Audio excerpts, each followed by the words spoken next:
کسی کا ذکر کرنا. سبحان اللہ.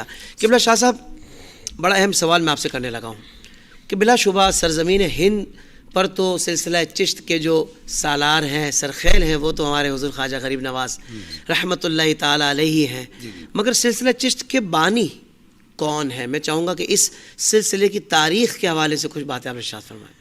حافظ صاحب، بنیادی طور پر تو تمام سلاسل کے بانی اور تمام سلاسل کے موجد اور ملجا اور ماوا اور یوں کہیے کہ مرکز اور محور میرے اور آپ کے آقا حضرت محمد الرسول اللہ صلی اللہ علیہ وبارک وسلم کی ذات گرامی ہے. پھر آپ علیہ السلام کی خاص عطا اور خاص نگاہ سے جناب حیدر کرار مولا کائنات مولا علی کرم اللہ تعالی وجہ الکریم سوائے سلسلہ نقش بندیہ کے تمام سلاسل کے بانی اور موجد ہیں. سبحان اللہ. لیکن ہوا یہ کہ حافظ صاحب اس وقت میری معلومات کے مطابق دنیا میں 300 سے زائد سلاسل ہیں. صحیح. مخصوص بزرگوں نے جو اللہ کی رضا کے لیے اور رسول اللہ صلی اللہ تعالیٰ علیہ وبارک وسلم کے دین کی اشاعت کے لیے جتنی زیادہ محنت کی تو ان کے نام کے ساتھ پھر ان سلاسل کو منسوب کر دیا گیا. جناب حیدر کرار کرم اللہ تعالی وجہ الکریم ہی کی اولاد پاک سے ایک بزرگ گزرے ہیں، شیخ سید ابو اسحاق شامی. جی. بنیادی طور پر ان کی جو برتھ ہے، جو ان کی ولادت ہے، وہ چشت کے علاقے میں ہوئی ہے. انہی کی نسبت سے اس سلسلے کو چشتی کہا جاتا ہے اور اس سلسلے کے ماننے والے جتنے بھی لوگ ہیں ان سب کو چشتی کہا جاتا ہے. لیکن حافظ صاحب یہاں پر میں ایک اسکول، کالج اور یونیورسٹی کے نوجوان کو اور مدرسے کے طالب علم کو اور تحقیق کے طالب کو اور اس زمانے کے فتنوں کے سامنے نبرد آزما ہونے والے کو ایک پیغام دینا چاہوں گا، بڑا اہم پیغام. حضور خواجہ خواجگان خواجہ معین الدین چشتی اجمیری رضی اللہ تعالیٰ عنہ سرکار کی پوری زندگی کے اندر آپ کے نام کے ساتھ چشتی کا لفظ آپ نے نہیں لگایا. اچھا. یہ بڑی اہمیت کی حامل بات ہے. اور پھر آپ کے خلفاء میں سے بھی جب تک حضور خواجہ نظام الدین اولیاء کا زمانہ نہیں آیا اس وقت تک آپ کے نام نامی اسم گرامی کے ساتھ چشتی کا لفظ نہیں لگا.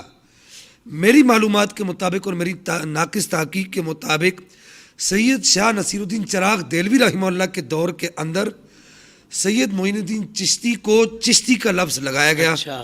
اب وہ لوگ جو خواجہ معین الدین کی طرف کلمے کو منسوب کرتے ہیں، میں ان سے یہاں سوال کرنا چاہتا ہوں کہ جس لفظ کو آپ نے اپنے نام کے ساتھ منسوب ہی نہیں کیا تو پھر اس کو آپ کس طریقے سے ان کے ساتھ منسوب کر سکتے ہیں؟ کیا کہنے شاہ صاحب. میں بہت تحقیق کے بعد اور یوں سمجھیے کہ کم و بیش آج سے کوئی 800 سال کی پوری تحقیق میں آپ کے سامنے رکھ کر کہہ رہا ہوں. اور میں بڑے بول سے اللہ جل مجد الکریم محفوظ رکھے، بڑا بول جو ہے وہ نہیں بولنا چاہیے. کم از کم 150 کتب کو دیکھ کر میں یہ بات عرض کر رہا ہوں کہ آپ کی حیات مبارکہ کے اندر آپ کو چشتی کہا ہی نہیں گیا. تو جب آپ کی حیات مبارکہ کے اندر لفظ چشتی کا وجود ہی نہیں ہے تو پھر یہ کیسے کہہ سکتے ہیں کہ لا الہ الا اللہ کے آگے اب وہ زبان بھی اجازت نہیں دیتی. بالکل صحیح، بالکل صحیح. دوسری بات پھر میں آگے چلوں گا. سلامت رہیے. تو ابو اسحاق شامی جو تھے آپ بنیادی طور پر سلسلہ چشتیہ کے بانی ہیں، صحیح، جنہوں نے بہت زیادہ سلسلہ چشتیہ کے لیے کام کیا. لیکن آپ کا جو کام ہے وہ صرف شام کے علاقے تک محدود رہا. لیکن پھر سید مودود چشتی آگے چل کے جن کو یوں سمجھیے کہ جنہوں نے افغانستان کے اندر اور یہ ماوراء نہر کے علاقوں کے اندر سلسلہ چشتیہ کو جس شخصیت نے پروان چڑھایا اور جس شخصیت کو اس سلسلے کا بانی قرار دیا گیا وہ سید مودود چشتی رحمہ اللہ کی ذات گرامی ہے. اور یہی جو خاندان ہے وہ حضور خواجہ خواجگان خواجہ معین الدین چشتی اجمیری رحمہ اللہ کا پیر خاندان ہے. صحیح. لیکن اگر یہ کہا جائے کہ اس خطے کے اندر، اس پورے خطے کے اندر جہاں میں اور آپ بیٹھے ہوئے ہیں، پاکستان، ہندوستان، سری لنکا، بنگلہ دیش، یہ جو علاقے ہیں، ان علاقوں کے اندر اگر یہ کہا جائے کہ سلسلہ چشتیہ کا بانی کون ہے اور سلسلہ چشتیہ کا وہ فیض جو رسول اللہ کے مشکات نبوت سے جو پہنچا ہے وہ پہنچانے والا کون ہے، وہ میرے اور آپ کے خواجہ خواجگان خواجہ معین الدین حسن سجزی یا سنجری، دونوں صورتوں میں آپ کہہ سکتے ہیں، وہ ان کی ذات مقدسہ ہے. یعنی ہندوستان کے اندر سلسلہ چشتیہ کے بانی آپ ہیں اور دیگر بانی میں نے آپ سے عرض کر دی. سبحان اللہ سبحان اللہ. حضور خواجہ غریب نواز کی سیرت کے حوالے سے قبلہ شاہ صاحب یہ بھی بات ملتی ہے کہ آپ رحمۃ اللہ تعالیٰ علیہ بغداد معلیٰ میں حضور سیدنا شیخ عبد القادر جیلانی غوث اعظم رضی اللہ تعالیٰ عنہ کی خدمت میں بھی حاضر ہوئے اور 5 ماہ تک بارگاہ غوثیہ سے اکتساب فیض بھی کیا آپ نے. حضور غوث پاک رضی اللہ تعالیٰ عنہ سے جو آپ کا خاص تعلق تھا اور بارگاہ غوثیت سے آپ کو جو کچھ عطا ہوا، اس حوالے سے کچھ ارشاد فرما دیں. حافظ صاحب، اس میں جو سب سے اہم بات ہے وہ یہ کہ جب حضور خواجگان رضی اللہ تعالیٰ عنہ وردہ ونہ سرکار کو حضور غوث پاک رضی اللہ تعالیٰ عنہ وردہ ونہ سے جو نسبت ہے وہ ہر ولی کو تقریباً ہے. واہ واہ واہ.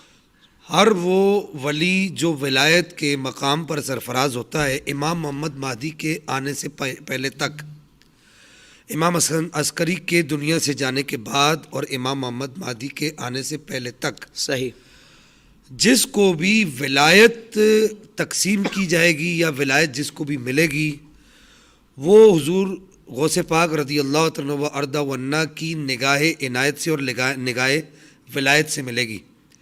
اس کے بغیر کسی کو ولایت کا کوئی مقام، کوئی مرتبہ حاصل نہیں ہو سکتا. صحیح. روحانی طور پر حضور خواجہ غریب نواز رحمہ اللہ کو یہ رشتہ تو آپ کا حضور غوث پاک رضی اللہ تعالیٰ و ارضہ ونہ سے ہے. ایک رشتہ آپ کا جسمانی بھی بنتا ہے، مادی رشتہ بھی بنتا ہے کہ ایک روایت کے مطابق، اگرچہ وہ روایت ضعیف ہے لیکن میں نے اس پر کسی کو قدح اور جرح کرتے ہوئے نہیں دیکھا. بہت اچھے. یہ بڑی محتاط بات میں کر کے آگے نکل رہا ہوں، کیونکہ آج کل زمانہ ایسا چل گیا ہے کہ جو مدرسے کے باہر سے گزر جاتا ہے یا یونیورسٹی کے باہر سے گزر جاتا ہے وہ سنتا موبائل کے اوپر ہر بات، ہاں، لیکن وہ یہ کہتے ہیں کہ میں نے تحقیق کی. اوہ، اس میں کوئی قضا اور جرح کسی نے نہیں کی. کہ ایک آپ کا مادی رشتہ بھی حضور غوث پاک سے وہ یہ ہے کہ آپ دونوں ہستیوں میں ماموں کا خالہ زاد ہونے کا رشتہ آپ دونوں حضرات کے اندر موجود ہے. اور آپ حضور غوث پاک رضی اللہ تعالیٰ و ارضہ ونہ کے پاس اس اعتبار سے اگر دیکھا جائے اور محتاط گفتگو کی جائے تو آپ جو حاضر ہوئے ہیں تو اس وقت حضور غوث پاک کی زندگی کے آخری ایام ہوں گے. اور اس وقت یوں سمجھیے کہ یہ کہا جاتا ہے تصوف کی زبان میں کہ دنیاوی علم عمر کے بڑھنے کے ساتھ بوڑھا ہوتا ہے، لیکن حقیقی علم جو شریعت اور طریقت کا علم ہے، معرفت اور حقیقت کا علم ہے، وہ عمر کے بڑھنے کے ساتھ ان فوان شباب کو چھوتا ہے. کیا کہنے. یعنی جب کوئی اللہ کا ولی یا کوئی عالم دین بوڑھا ہوتا ہے تو بظاہر اس کے اعضاء تو بوڑھے ہو جاتے ہیں، ہاں، لیکن اس کے سینے میں جو رسول اللہ کے دین کا علم ہوتا ہے، اگر وہ پہلے نہر کی صورت اختیار کرتا ہے تو بعد میں آہستہ آہستہ دریا بنتا ہے. بہت اچھا. اور پھر جب وہ بوڑھا ہو جاتا ہے تو وہ ایک ٹھاٹے مارتے سمندر کی طرح ہو جاتا ہے، چاہے وہ شریعت کا علم ہو، چاہے طریقت کا ہو، چاہے حقیقت کا ہو، چاہے معرفت کا ہو. تو حضور غوث پاک اس وقت اس عالم میں ہوں گے. اب سوچئے کہ وہ کیا صورتحال ہوگی جب آپ حضور غوث پاک رضی اللہ تعالیٰ و ارضہ ونہ سرکار کی بارگاہ میں حاضر ہوئے ہوں گے. اور جب حضور غوث پاک نے ارشاد فرمایا تھا، اس ضمن میں آخری بات عرض کر کے پھر میں اپنی بات کو اختتام پذیر کرتا ہوں، کہ جب آپ نے فرمایا تھا قدمی ھذہ علی رقبۃ کل ولی اللہ. بعض کتب کے اندر یہ باقاعدہ طور پر موجود ہے، قلائد الجواہر کے اندر بھی موجود ہے، غبطۃ الناظر وغیرہ کے اندر بھی موجود ہے. یہ بڑے بڑے محدثین نے یہ کتابیں لکھی ہیں. تو جب آپ نے ارشاد فرمایا، حضور غوث پاک نے ارشاد فرمایا قدمی ھذہ علی رقبۃ کل ولی اللہ، اس وقت سب سے پہلے جس نے گردن جھکائی وہ میرے اور آپ کے خواجہ خواجگان خواجہ غریب نواز رحمہ اللہ سرکار کی ذات گرامی تھی.